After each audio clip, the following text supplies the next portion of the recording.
wife of Siren Head. Sometimes the agency makes mistakes. Even with our lofty goals and with the best of intentions, this can end up making things much worse for everyone. It's rare that this happens, but when it does, things usually escalate catastrophically. Such is the case with the wife of Siren Head. After the giant incident, where several rarely seen Siren Heads collectively summoned a massive giant to the great loss of life, the agency had to hunt down the Siren Heads and, if possible, do something about them. There was also the fact that the agency had, several times, caught up with the rogue researcher, the Doctor, and were able to acquire some of his research and information. In one such cache of information, the Doctor described creating creatures that were designed to hunt down specific targets based on the DNA of those targets. Several agents had fallen victim to these designer creatures, each of which was a horror that would pursue its target to the ends of the earth, allowing nothing to stand in its way. A growing faction of the agency wanted to implement this research and create a solution to the Siren Head problem. A solution other than just containment and driving away people who grew too close to its nest.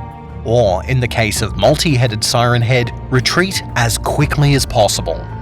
No, this faction wanted Siren Head dead, and as soon as possible.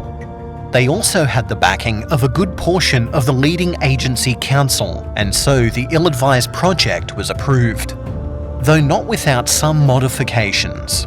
Siren Heads are dangerous creatures, and releasing a rapid, unrestrained creature in the way the Doctor had would surely cause more problems than it solved. No, a human element was needed. Enter Senior Agent Delaware. Well, the late Senior Agent Delaware anyway. Delaware was on assignment to hunt down multi-headed Siren Head. She had, in fact, volunteered for the mission, as Delaware's own family were among the creature's unfortunate victims. Though most agree that simply dying at the hands of multi-head is the best possible outcome, when compared with what else it could have done with them anyway, that didn't matter to her. She wanted her pound of flesh, and nothing was going to stop her from getting revenge. The fact is, if the agency hadn't selected her for the mission, odds are that Delaware would have gone rogue and gone after the Siren Head anyway. At least this way, we could keep tabs on her and potentially locate her target. It's a good thing we did because Delaware went out and found multi-head herself. What followed was a high-stakes fight that destroyed 3 square miles of forest. Somehow, Delaware was able to resist Siren Head's call, not dying, mutating, or falling under its control. She was even able to inflict some damage of her own. But Delaware was still human, and, at the end of it, she died. All that remained was one of the monster's heads and Delaware's broken, burnt body.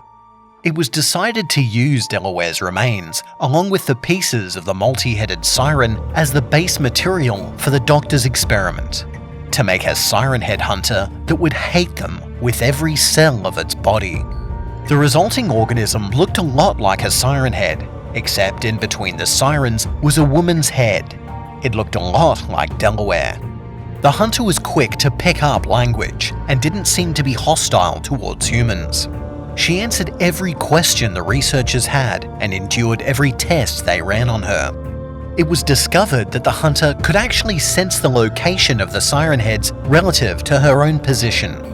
With her help, we were able to locate all the variants of Siren Head and keep a closer eye on them in real time. But that wasn't enough for the faction who had ordered her creation.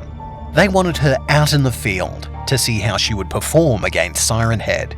It was fortunate, or perhaps unfortunate, that Red Siren Head was spotted nearby. It allowed the agency to recall their investigating agents and dispatch the hunter.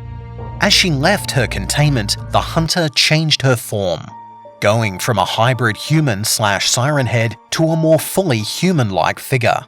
Her skin was a little off-textured, but she was a near-perfect match for the deceased Agent Delaware. She allowed clothing to be put on her and headed in the direction of the Red Siren Head. Again, it was found at a hospital, preying on patients. When the hunter got within range of the siren, it transformed back to its full hybrid form and started sounding her sirens.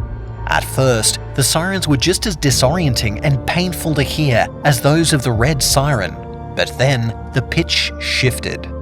And then there was silence. It seemed to affect Red Siren Head strongly.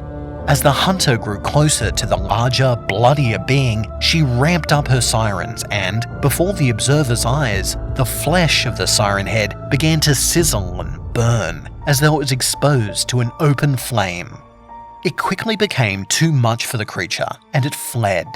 The hunter didn't let it escape far, darting forward and grabbing its arm. The whole arm burst into flames and the creature made a sound that has never before been observed. A cry of pain. Before the hunter could finish it off, the red siren head tore free of its own arm, leaving the limb wriggling in the hunter's grasp as it fled at speeds never before seen. It quickly outpaced the hunter and our observers. Red Siren Head hasn't been seen since that encounter, which was 5 months ago. Now that the hunter had proven successful, she was sent out after the other siren heads. Similar to Red, the black and blue siren heads reacted with fear. Her sirens were able to nullify theirs, and her nearby presence caused burn-like damage to their bodies. If the hunter made actual physical contact, she could destroy their limbs. While she wasn't able to kill the siren heads, she was able to force them to retreat. The number of siren head victims reduced dramatically as she forced them into retreat and finally into hibernation. Fewer people caught in their webs gave us more time to learn about the siren heads and to plan countermeasures. There was one task that remained, however, to send the hunter after the most deadly of them all, the multi-headed siren head. This was a creature that had to be killed at all costs. The multi-headed siren head was a creature worthy of the full resources of the agency. While still alive, this thing could wreak havoc on a level equal to the giant incident or the doctor's experiments. With the hunter having proven her ability to cancel the screams and easily deal damage to the creatures, the agency was ready to go after Multi-Head with guns blazing. Full heavy assault rifles, drone strikes, and enough troops to prevent the creature from retreating as the others had. The hunter had locked on to Multi-Head's location. Setting her loose, the teams followed her to the woods where Multi-Head was last seen. It didn't take long for her to make contact with the creature. Similar to the others, when the siren head blew its sirens, the hunter was able to cancel it with a blast from her own. None of the teams dropped dead, mutated, or fell under its control, so they were able to assault the creature with all sorts of munitions. It was one of the first times in the history of the agency that the multi-head had been injured. All the field agents had to do was wound it enough to drive it into the embrace of the hunter, then let her unique biology take care of the rest. So they did just that, driving Multi-Head right into her embrace. That's when it all went wrong. Both creatures froze in their tracks and stopped blowing their sirens. The skin on the multi-head's body even stopped burning as the two held each other.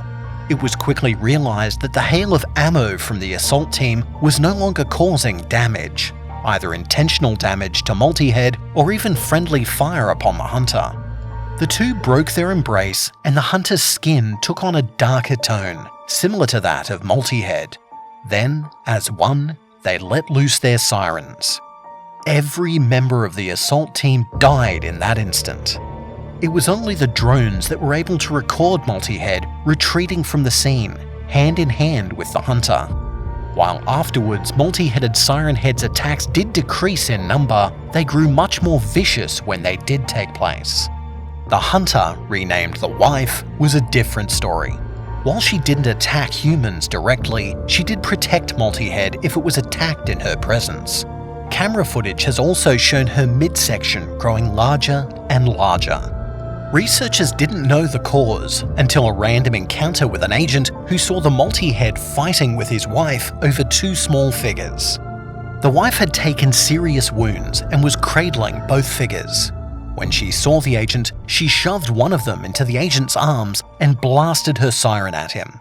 His mind overwhelmed, he had no choice but to retreat from the scene without a glance at what he held in his arms. It wasn't until he returned to base that he finally looked down and saw that he was cradling a baby siren head. That is how the daughter was recovered. Since then, the wife has been seen in Multi-Head's presence, all signs of aggression gone. There have been sightings of a son of Siren Head as well, but that's for another report. All plans to create another hunter have been scrapped. Other avenues of research will need to be explored to find a way to kill the Siren Heads.